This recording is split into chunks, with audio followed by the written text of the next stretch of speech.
Well, the awesome thing is that I get to be an ambassador for the Allstate AFCA Good Works team, and it's really personal to me because I got to be part of the team in 2009, and for quite a few years now, getting to celebrate, serve with, encourage, be with the team. I also get to share with them in New Orleans, but then we get to serve together. We've served together, let's see, multiple times in New Orleans, in Florida, in Gainesville or Jacksonville, Gainesville, bunch of different places. So we've done service projects, ministry projects, encouragement, events.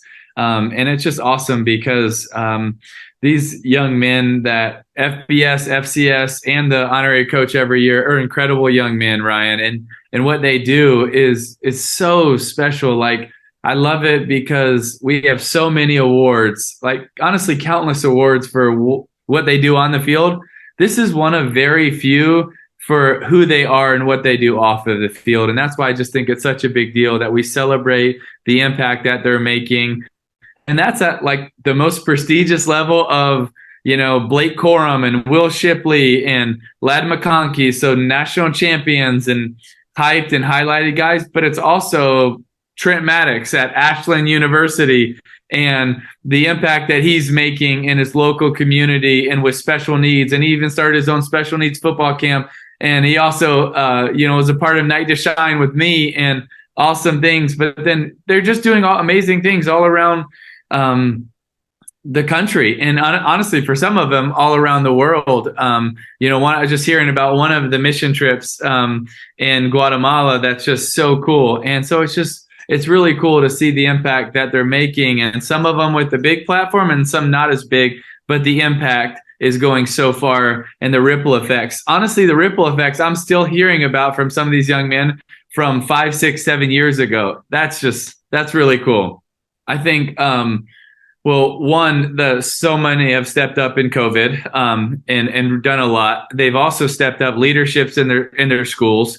Some of them have stepped up in prisons and reformed or visiting prisons. Some of them have stepped up in creating what they kind of feel called to. So that could be football camps or special needs camps or mentoring.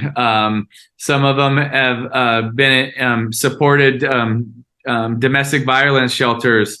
Makai Wingo at LSU has just stepped up and done a lot of awesome things like that. And it's cool because, all of their hearts are drawn to sometimes the same thing, but a lot of it's in slightly different areas, right?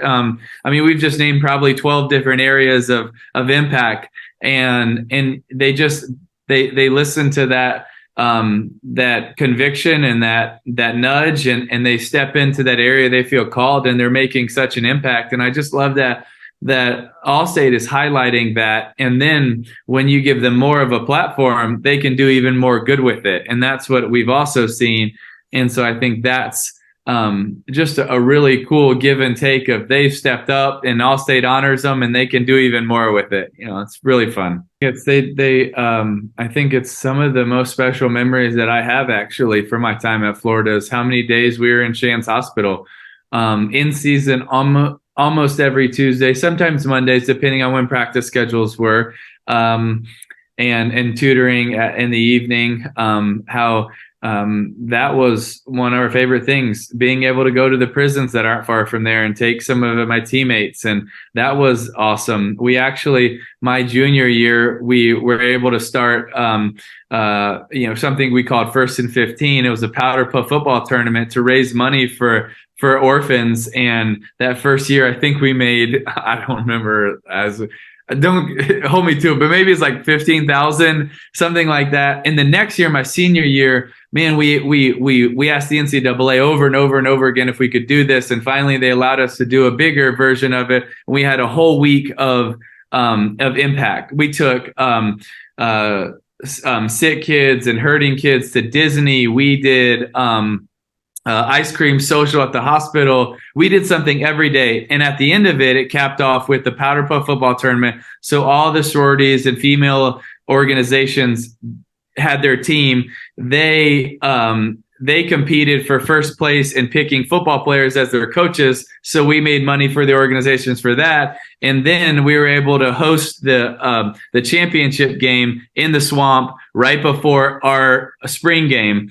And so there was 60,000 people watching it. And then that week we were able to raise around $500,000 that went to the hospital, that went to orphans, and that went to special needs. And student governments was heavily involved, athletes, all sports, fraternity, sororities. And so it was like so cool because we were able to bring everybody together, and it was like we could have fun and have an impact together. And it's a good reminder to us that, man, you can make an impact and enjoy it at the same time. That was a really special memory. Well, I think to a certain extent, there's some of it that's easier because not as many rules in place of what you're allowed to do. That was something that we had to ask permission and multiple times to be able to get permission. And now they're allowed to do a little bit more. So that's easy. But there is a lot of demands on young people's time right now. But I would just really encourage them to make sure that when they look back at it, that it's a time where they put the effort into their sport, they put the effort into their school, but they also put the effort into relationships and the opportunities they have to make an impact. And when they look back, I don't think that's one that they'll regret. Even though, yes, it does take time, it's also one that can have a massive impact.